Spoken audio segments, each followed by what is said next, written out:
தினம் ஒரு தகவல், தினம் ஒரு ஞானம். என்ன பார்க்கலாம்? கதை சொல்லும் நேரம். தொடர்ந்து எல்லாரும் தியானம் பண்ணுறீங்களா?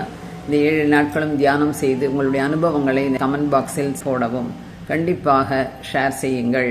ஏன்னால் தியானம் தொடர்ந்து செய்ய வேண்டும். அதிலிருந்து உங்களுக்கு அனுபவங்கள் மற்றவர்களுக்கு ஒரு பாடமாக இருக்கும். என்ன கதை பார்க்கலாம் அப்படின்னு சொன்னால், ஒரு இளைஞன் அவன் தேர்வில் தோற்றுவிட்டான். நிறைய என்னாச்சு அவனுக்குன்னு சொன்னால் நிறைய தோல்விகள்.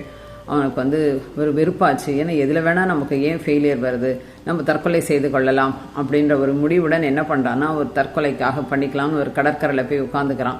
இதில் கடலில் குதிச்சிடணும் அப்படின்னு ஒரு ஆபத்தான இடத்தில்.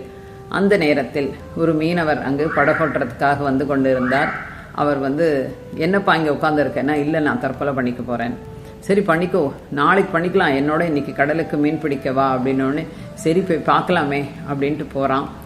அந்த மீனவர் மீன் பிடிப்பதையும் படகோட்டுவதையும் ரசித்து கொண்டே இருக்கிறான். அப்போ அவனுக்கு என்ன ஆகுதுன்னா, அப்போ எவ்வளோ அழகாக இவர் மீன் பிடிக்கிறாரு, எவ்வளோ அழகாக படகோட்டுறாருன்னு பார்க்குறான். கொஞ்சம் தூரம் போன உடனே கடல் அலை ஜாஸ்தி ஜாஸ்தி ஜாஸ்தி அதிகமாக கடல் சீற்றமாவதை உணர்ந்தார் அந்த மீனவர். உடனே கரைக்கு வருவதற்கான வழி தேடி பயப்படல, ஒன்றும் பண்ணலை. இந்த கரைக்கு நல்ல படகு ஓட்டி கொண்டு கரைக்கு சேர்ந்தார். அப்போ இந்த பையனுக்கு ஒரே பீதி மனசில். ஐயோ அந்த படகு கவுந்துருமோ, நம்ம கடலில் விழுந்துருவோமோ, இப்படிலாம் ஒரு பயத்துடனே அவன் இருந்தான். ஆனால் அவன் ஆச்சரியமாக அந்த மீனவரை பார்த்தார். ஒரு பயமும் இல்லாமல் தெளிவாக இருந்தார். அப்போ இவன் கேட்டான், இந்த ஆபத்தான வேலை தினம் தினம் செய்வீர்களே, உங்களுக்கு உயிர் பயம் இல்லையா அப்படின்னு கேட்குறான். கேட்கும்போது அவர் சொல்றாரு, எனக்கு படகோட்ட தெரியும், கரைக்கு வர சேர்வதற்கு வழியும் தெரியும், கடல்ல படகு கவிழ்ந்து கொண்டால் கூட நான் நீச்சல் அடித்தாவது விடுவேன், நீச்சல் தெரியும், நான் ஏன் அதற்கு பயப்பட வேண்டும் என்றார். அப்போதான் இவனுக்கு புரிஞ்சது. அப்போ அந்த பையன்கிட்ட சொன்னார், நீ என்ன இதுலேருந்து புரிஞ்சுக்கிட்டேன்னு சொல்லும்பொழுது, நான் எவ்வளவு தவறான ஒரு நிலையில் இருந்திருக்கிறேன், என்னை நீங்கள் இன்று இந்த படகுகள் வர நீங்கள் அனுமதிப்பதால் நான் எனக்கு ஞானம் வந்தது, இல்லைன்னா நான் தற்கொலை செய்து கொண்டிருப்பேன் அப்படின்றது. ஏன்னு கேட்டால் நமக்கு தோல்வி அப்படி என்பது செய்ய வரும்பொழுது தற்கொலை தான் முடிவு என்ற தவறான புரிதலுக்கு நாம் போகக்கூடாது.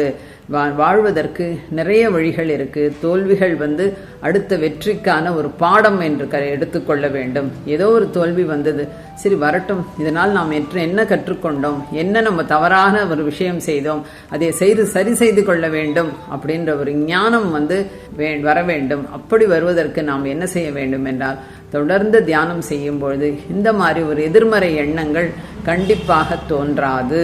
இது நம்ம நல்லா புரிஞ்சுக்கணும். இது ஒரு அறிவியல். ஏன்னு கேட்டால், மனம் ஆரோக்கியமாக இருப்பதற்கு தியானம் அவசியம். மனம் ஆரோக்கியமாக இல்லாததினால்தான் தியானம் தொடர்ந்து செய்யும் பொழுது எதையும் தைரியமாக எதிர்கொள்ளும் பக்குவம் வரும். அதனால் தொடர்ந்து தியானம் செய்வோம். ஃபர்ஸ்ட் சைவமாக இருப்போம். அசைவம் சாப்பிடுபவர்களுக்கு பய உணர்ச்சி அதிகமாக இருக்கும். தொடர்ந்து சைவமாக இருப்போம், சைவமாக மாறுவோம், மனிதனாக வாழுவோம், தொடர்ந்து தியானம் செய்வோம். நன்றி.